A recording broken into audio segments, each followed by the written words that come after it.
Hey TV Maniacs, I'm KG and yes, I watch way too much TV so you don't have to. Today we are diving into the best murder mystery shows that keep you guessing until the end.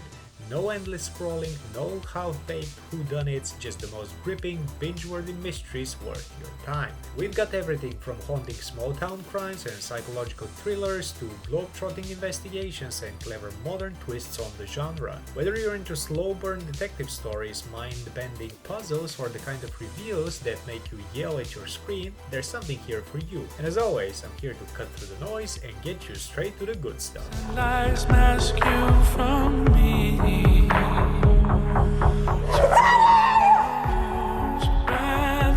We are starting things off with Broadchurch, the show that didn't just tell a mystery, it reshaped how TV mysteries are told. On the surface, it's about the shocking death of a young boy in a small seaside town in England. But what makes Broadchurch unique is how it turns the entire community into part of the investigation. Everyone has secrets, everyone has motives, and as the layers peel back, the town itself feels like a character. Across 3 seasons, the series masterfully balances suspense with emotional depth. David Tennant brings a sharp, haunted energy as D.I. Alec Hardy, while Olivia Colman grounds the show as D.S. Ellie Miller. Her performance was so powerful it earned her a BAFTA. Their dynamic is part friction, part reluctant trust, and it's one of the most compelling detective partnerships on TV. The showrunner, Chris Chimbo, said he wanted to create a series that explored the human cost of crime, rather than just the puzzle of who did it. And that's exactly what makes Broadchurch unforgettable. The mystery is gripping, but the aftermath is devastatingly real. Visually, those Dorset cliffs give the series haunting, almost cinematic backdrop. If you're looking for a murder mystery that combines the intensity of a whodunit with the raw humanity of a drama, Broadchurch is as good as it gets. What do you do, Mayor? I'm a detective. A detective? You don't have any bodies hidden under your porch, do you? Not yet, no. Next up is Mare of Easttown, HBO's limited series that turned Sunday nights into a masterclass in small-town mystery. At its core, it's about Mayor Sheehan, a weary detective played by Kate Winslet investigating a shocking crime in her tightly knit Pennsylvania community. But what sets Mare of Easttown apart is how it balances the central mystery with Mare's personal struggles, her grief, her fractured family, and her own reputation on the line. It's only 7 episodes, but the writing packs in more depth than most shows do in multiple seasons. Winslet's performance is the beating heart of the series. Critics called it one of the best of her career, and she won both an Emmy and a Golden Globe for the role.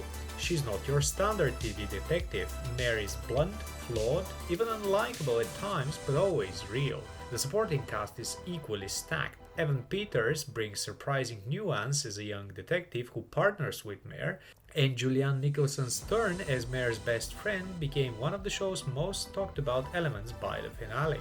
Show creator Brad Inglesby said he wanted to make a love letter to working-class Pennsylvania towns, and that authentically is baked into every frame. From the accents to the setting to the sense of community, the world feels lived in, which makes the unraveling mystery hit even harder. If Broadchurch showed us the human cost of crime in the UK, Mare of Easttown does the same for America. Gritty, emotional, and impossible to look away from. Hvad er det der? Det er en kastanjemand. Det lader ikke til, at der er nogen forbindelse mellem ofrene. If you like your murder mysteries dark, atmospheric, and dripping with Nordic noir intensity, the Chestnut Man on Netflix is essential viewing. Set in Copenhagen, the series begins with the discovery of a murdered woman, and at the scene, a handmade figurine crafted from chestnuts. Soon, more killings follow, each with the same eerie calling card, and a young detective duo finds themselves unraveling a case that ties into a chilling disappearance from years earlier. What makes the Chestnut Man stand out is the way it blends procedural investigation with psychological depth. The murders are brutal, but the real hook is the emotional complexity. The victims, the suspects, and especially the detectives who bring their own scars and secrets into the investigation. It's a single-season series, just 6 tightly wound episodes adapted from Søren Sveistrup's best-selling novel. Sveistrup also created The Killing, so the pedigree here is strong, and you can feel the same meticulous attention to atmosphere atmosphere, pacing, and suspense. Critics praise the show for being gripping from start to finish, with just enough twists to keep you guessing but never tipping into implausible territory. Visually, it's everything you'd expect from Scandi crime drama. Muted color palettes, rainy streets, stark interiors, all designed to make you feel the weight of the mystery. Sveistrup himself said the story was about how violence echoes across generations, and that theme is woven deeply into the narrative. It's not just about solving murders, it's about how trauma lingers in families and communities. If you're into crime dramas that are moody, character-driven, and built around a puzzle you have to solve, the Chestnut Man will scratch that itch in the most chilling way possible. There's danger everywhere. But danger had never looked quite like this before. If you want a murder mystery that hits harder because it actually happened, Under the Bridge on Hulu should be at the top of your list. The series is based on the true crime book by Rebecca Godfrey and tells the story of 14-year-old Rena Verk, who never came home after going to a party with friends in British Columbia in 1997. What unfolds is an unflinching look at the investigation, the community, and the teenagers at the center of the crime. Riley Keough stars as Rebecca Godfrey, the journalist who chronicled the case and gives us a lens into the story. Lily Gladstone, fresh off her Oscar buzz for Killers of the Flower Moon, plays a local police officer determined to uncover the truth. Both performances have been widely praised for their depth and restraint. Keough for capturing the complicated role of an observer who becomes deeply invested, and Gladstone for bringing quiet, relentless strength to a cop who refuses to let the victim's story get buried. What makes Under the Bridge stand out is the way it balances the procedural with the emotional. Yes, it's about the investigation, but it's also about bullying, belonging, and the darker side of adolescence. Critics have noted how it doesn't sensationalize the crime, but instead focuses on the humanity of the people involved, especially Rena, who in many ways becomes the soul of the series even though she's absent from much of it. The tone is somber, haunting, and empathetic, with subdued cinematography that mirrors the heavy themes. If Nordic noir is about atmosphere, Under the Bridge is about empathy. It pulls you into the lives of the characters so the tragedy feels personal. The showrunner, Quinn Shepard, has described the series as a story about lost innocence, not just Rena's, but of everyone who touched her life. That framing makes it less of a whodunit and more of a why did this happen story, which gives it a different kind of emotional punch compared to the usual twist-driven mysteries. If you like your mysteries not just tense but deeply human, Under the Bridge is one of the most affecting entries in recent years. I saw her fall. She was out on the bluff. She went straight out to the edge. That wasn't her. Percy didn't. What makes The Sinner stand out from the pack is that it flips the murder mystery formula on its head. Instead of asking who committed the crime, this anthology series asks why. Streaming on Netflix, each season begins with someone committing an act of shocking violence right in front of us, and the mystery is in unraveling what drove them there. At the center is Detective Harry Ambrose, played with quiet intensity by Bill Pullman. Ambrose isn't your typical TV cop. He's empathetic, deeply flawed, and almost compulsively drawn to the darkest corners of the human psyche. Each season introduces a new star at the heart of the mystery. Season 1 stars Jessica Biel as a young mother whose sudden outburst of violence shocks her small town. Biel not only starred but also executive produced, and her performance earned Golden Globe and Emmy nominations. Season 2 features Carrie Coon in a chilling tale involving a boy accused of murder and a religious commune with dangerous secrets. Season 3 brings in Matt Bomer as a seemingly perfect suburban dad whose life begins to unravel in unexpected ways. And Season 4, the final season, stars Francis Fisher and Alice Cranbleberg in a story set in a close-knit fishing community where family loyalties collide with long-buried truths. Critics praise The Sinner for its psychological depth, moody cinematography, and its willingness to dive into the complexities of trauma, morality, and human behavior. It's a show that doesn't just solve crimes, it dissects them. If you're looking for a murder mystery that's as much about character as it is about clues, The Sinner is one of the most compelling picks on streaming, with 4 seasons that each stand completely on their own. The first life that a serial killer takes, it tends to be someone he knows.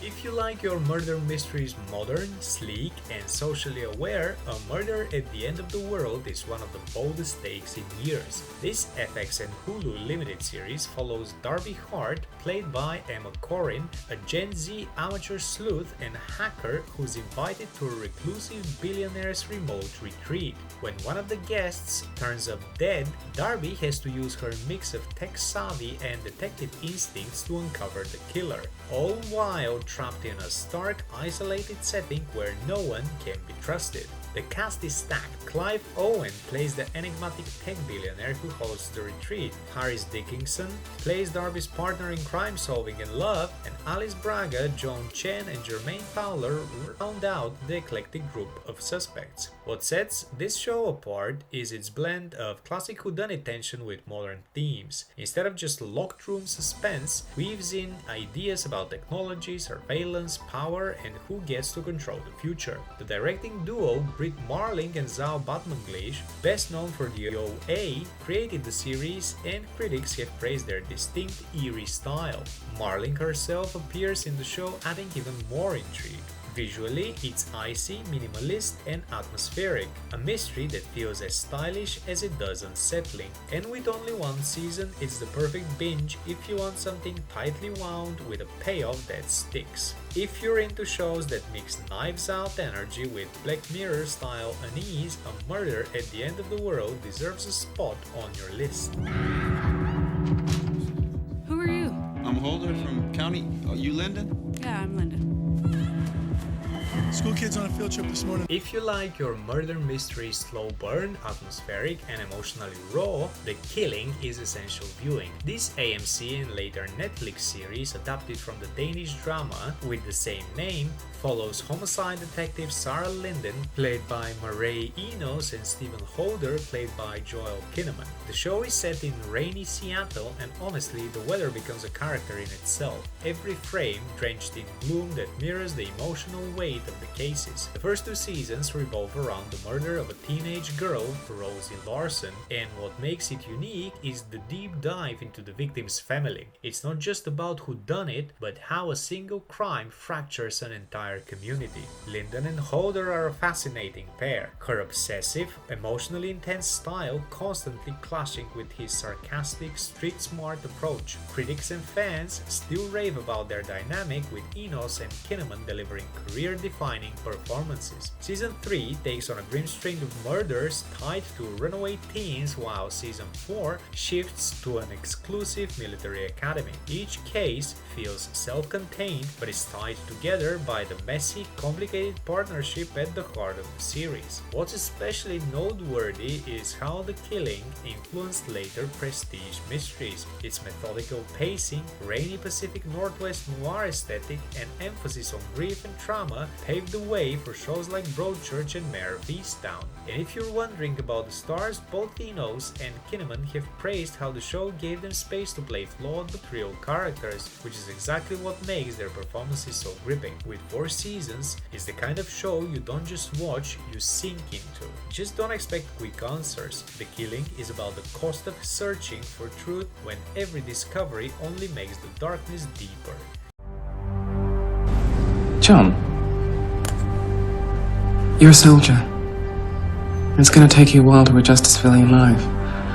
When it comes comes to murder mysteries with style, wit and brain-bending puzzles, Sherlock is in a league of its own. This BBC series reimagines Sir Arthur Conan Doyle's iconic detective in modern-day London, with Benedict Cumberbatch as Sherlock Holmes and Martin Freeman as John Watson. Right from the first episode, you know it's not your grandfather's Holmes. Instead of magnifying glasses and foggy streets, Sherlock uses smartphones, GPS and cutting-edge forensics, but the thrill of deduction remains just as sharp. What makes this show unique is its cinematic style. Each episode is feature-length, essentially giving you 4 mini-movies per season with visual flourishes that put you inside Sherlock's mind. Text messages appear on screen, mental leaps are mapped out visually, and every mystery feels like a race against time. Cumberbatch's Sherlock is brilliant but abrasive, a man addicted to the chase of solving puzzles even when it pushes everyone around him to the edge. Freeman's Watson grounds the story, giving it heart and humor,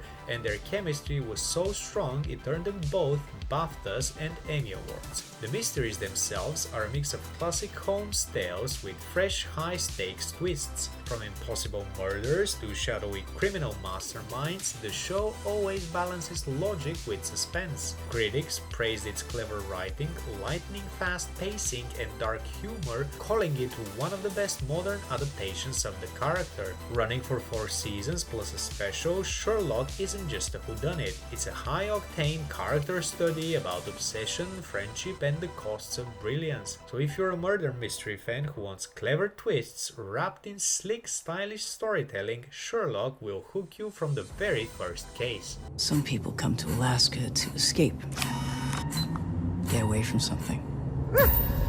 Sometimes they come here looking for something. If there's one show that proved murder mysteries can be both prestige television and pop culture phenomena, it's True Detective. This HBO anthology series reinvents itself each season, but the formula is the same. A dark, atmospheric crime story told through complex characters, layered timelines, and haunting visuals. Season 1 set the bar sky high, with Matthew McConaughey and Woody Harrelson as detectives in Louisiana chasing a killer across decades. McConaughey's Rust Cold became instantly iconic with his bleak philosophy and razor-sharp mind, while Harrelson's Marty Hart grounded the story with more human flaws. Critics called it one of the greatest single seasons of TV ever made, praising its eerie mood, unforgettable villain, and stunning one-take action sequences. Season 2 shifted to California with Colin Farrell, Rachel McAdams, and Vince Vaughn. It was darker, messier, and more divisive, but it still pushed the boundaries of the crime genre, exploring corruption and power struggles alongside the central murder case. Season 3 brought the show back to form with Mahershala Ali as Detective Wayne Hayes. Spanning 3 time periods across his life, it's not just about solving a mystery, but about memory, aging, and regret. Ali's performance earned rave reviews, with critics calling it one of his finest roles. And most recently, Season 4, True Detective Night Country, starred Jodie Foster and Kali Reis investigating disappearances in the icy darkness of Alaska. It blended chilling mystery with survival horror, giving the series a fresh but fittingly bleak edge. What makes True Detective unique is how it's never just about who did it, it's about the detectives themselves, their inner demons, and the weight of obsession. Each season is a self-contained cinematic story combining noir atmosphere, haunting music, and unforgettable performances. So if you want murder mysteries that feel epic,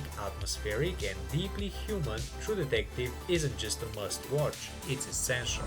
My name's Pip Fitzmoby. For the last few months, I've been investigating the Andy Bell case. Oh, and just so you know, they got the wrong person.